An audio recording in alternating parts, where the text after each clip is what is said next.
الحمدللہ رب العالمین والعاقبۃ للمتقین والصلاۃ والسلام علی رسول کریم اما بعد. باتیں ابلیس اور اس کے لشکر کے تعلق سے کہی تھی. حدیث نمبر 3272 عن ابی ہریرہ رضی اللہ عنہ ان رسول اللہ صلی اللہ علیہ وسلم قال.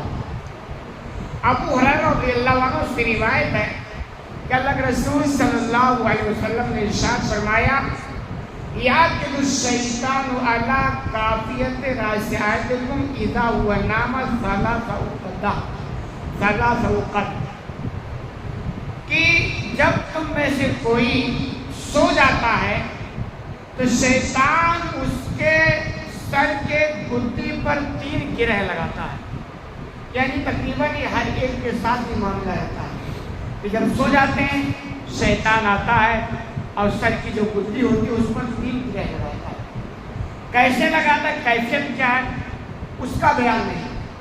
چونکہ نبی کریم صلی اللہ علیہ وسلم نے ہمیں خبر دی، صحیح طور سے ثابت ہو گیا. ایمان کا حصہ ہے کہ ہم اس کو مان جائیں. ہمیں پتہ چلے نہ چلے، آپ کہیں یار ہمیں تو پتہ نہیں چلتا، کہیں گرہ ورہ دکھتا نہیں، یہ سب نہیں چلتا ہے. یہ ایمان کا حصہ ہے کہ نبی نے کہا ایسا ہوتا ہے، تم میں سے سب کے ساتھ تو ہوتا ہے. تو جب سو جاتے ہیں تو شیطان سر کی گدی پر آتا ہے اور 3 گرہ یعنی گانٹھ لگاتا ہے. یضرب علی کل عقدۃ مکانہا، اور ہر گانٹھ کی جگہ پر وہ پھونک مارتا ہے. یہ اصل میں کیا ہے، شیطان کی پوری کوشش ہے کہ ہر انسان کو وہ اپنے کنٹرول میں رکھے اور اس کو پھر اسلام کے آگے چلائے. اسلام پر نہ چلے بلکہ اسلام کے خلاف سلک پر چلائے. اس کی یہ پوری کوشش ہوتی ہے. تو اس کا یہ طریقہ ہوتا ہے کہ وہ گانٹھ لگاتا ہے، اور اگر اس میں وہ کامیاب ہو گیا تو پھر وہ بندہ شیطان کے حساب سے زندگی اس کی گزرتی ہے. تو کہہ رہے وہ 3 گانٹھ لگاتا اور پھر اس پہ پھونک مارتا. علیک لیل طویل فرقت، اور پھر شیطان اس کو یہ احساس دلاتا، اس کو کہتا بھی ہے کہ رات بڑی لمبی ہے تو سو جا، یعنی رات بڑی لمبی ہے تو سو جا. فَإِنْ اسْتَيْقَظَ فَذَكَرَ اللَّهَ، بہرحال وہ بندہ پھر سویا رہتا ہے. پھر اگر وہ بیدار ہوتا ہے اور بیدار ہونے کے بعد اللہ کو یاد کیا، اللہ کا ذکر کیا، یعنی اللہ کو یاد کیا. اسی لیے آپ دیکھیں گے نبی کریم صلی اللہ علیہ وسلم کی جو مشہور دعائیں ہیں وہ بہت اہمیت کی حامل ہیں. قدم قدم پہ دعا. آپ کو پتا ہے سونے کی اسپیشل دعا کہ آپ جب سو تو اللہ کو یاد کرتے ہوئے اللہم بسمک اموت واحیا، یہ مختصر دعا. حالانکہ اور بھی سارے وظائف ہیں لیکن کم از کم اسے تو پڑھنا ہی چاہیے، جس کا مطلب ہوتا ہے کہ پروردگار میں تیرے نام سے سو رہا ہوں، مر رہا ہوں، اور تیرے نام سے میری زندگی مجھ کو ملے. یہ گویا بندہ جب سو رہا تو اللہ کو ذکر کرتے ہوئے سو رہا، اور جب اٹھتا ہے تو اٹھنے کی بھی دعا الحمدللہ الذی احیانا بعد ما اماتنا والیہ النشور، کہ تمام تعریف اس اللہ کے لیے جس نے ہمیں موت دے کر واپس زندگی دی. یہ سونا نا یہ ایک طرح سے موت ہے. النائم کل موت، سونے والا یہ مردے کے مانند ہوتا ہے، جس میں کہ تمام تعریف اس اللہ کے لیے جس نے موت کے بعد ہمیں زندگی دی اور اسی کی طرف پلٹ کے جانا. تو گویا کم از کم اس دعا کو وہ بندہ اٹھتے ہی پڑھ لیتا.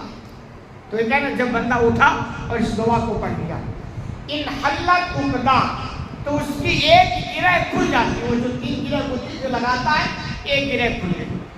فَإِن تَوَضَّأَ، پھر اٹھا اللہ کا نام لیا، پھر جا کر وہ وضو کرتا ہے کہ ان حلت عقدہ، تو وہ دوسری گرہ بھی کھل جاتی ہے، یعنی جو وضو کرتا ہے.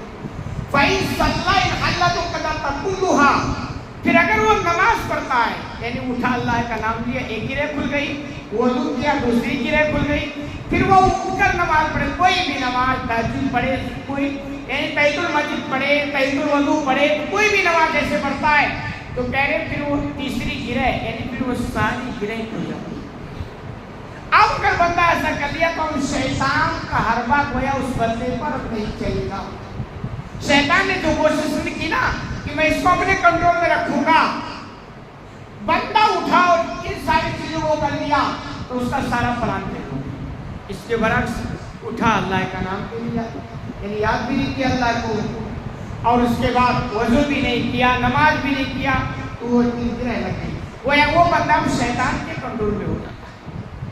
کہہ رہے ہیں فَاسْتَى نَشِيطًا طَيِّبَ النَّفْسِ، پھر بندہ جب یہ صبح کرتا ہے نا تو بہت ہی چست ہوتا ہے، پھرت ہوتا ہے، خوش مزاج ہوتا ہے، مسکرانے والا چہرہ، روشن چہرہ، حساس برسات۔ یہ تو تجربات کی دنیا میں آپ دیکھیں، ایک بندہ جو فجر میں اٹھا ہو، اللہ کو یاد کیا، اس کے چہرے کی کیفیت اور اس کی زندگی کی کیفیت دیکھو، اور ایک بندہ 10 بجے سو کے اٹھتا، اس کے چہرے پر نگاہیں دوڑا کے دیکھو، کیسا منحوس چہرہ، ایسا لگتا پتہ نہیں کیا ہو گیا۔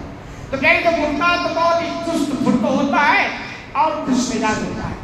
وَإِلَّا أَصْبَحَ خَبِيثُ النَّفْسِ كَسْلَانٌ، ورنہ یعنی اگر وہ اٹھا اللہ کو یاد بھی نہیں کیا، وضو بھی نہیں کیا، نماز بھی نہیں پڑھی، تو جب اس کی صبح ہوتی ہے نا تو بد مزاج، اس کا مزاج بھی درست نہیں ہوتا، کسلان سست ہوتا ہے، زندگی میں چست نہیں ہوتی۔ آپ دیکھو ایسے ہی یاد آتے ہیں، جو بندہ صبح سویرے اٹھتا ہے، اللہ کو یاد کرتا، نماز پڑھتا، اور یہ تو ایک نمونہ ہے۔ حقیقت یہ ہے زندگی میں برکتوں کے دروازے اسی کے ہاں کھلتے ہیں، اور جو بندہ دیر سے اٹھتا ہے، نہ نماز سے مطلب، نہ اللہ کی یاد سے مطلب، نہ وضو سے مطلب، رزق کے دروازے تنگ ہوتے، بند ہوتے، پھر وہ شکایت کرتا رہتا ہے۔ تو حقیقت میں اگر دنیا میں بھی کامیابی چاہتے ہیں نا، ان چیزوں کی پابندی کریں، سوئے اللہ کو یاد کر کے، اٹھیں اللہ کو یاد کریں، کم از کم فجر کی نماز تو چھوٹنی نہیں چاہیے، صبح کا پہلا کم از کم۔ حالانکہ چاہے آپ اسلام کی زندگی دیکھیں تو فجر سے پہلے اٹھنے والے ہوتے تھے، پھر ان کی زندگی میں خیر و برکت کے جو تشریف ہوئے آپ دیکھ نہیں سکتے۔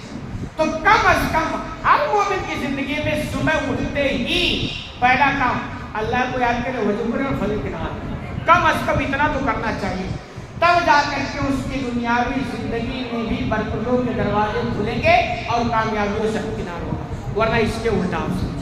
اللہ رب العالمین سے دعا ہے کہ لا لا کے کہنے سے زیادہ من کرنے کی توفیق عطا فرما۔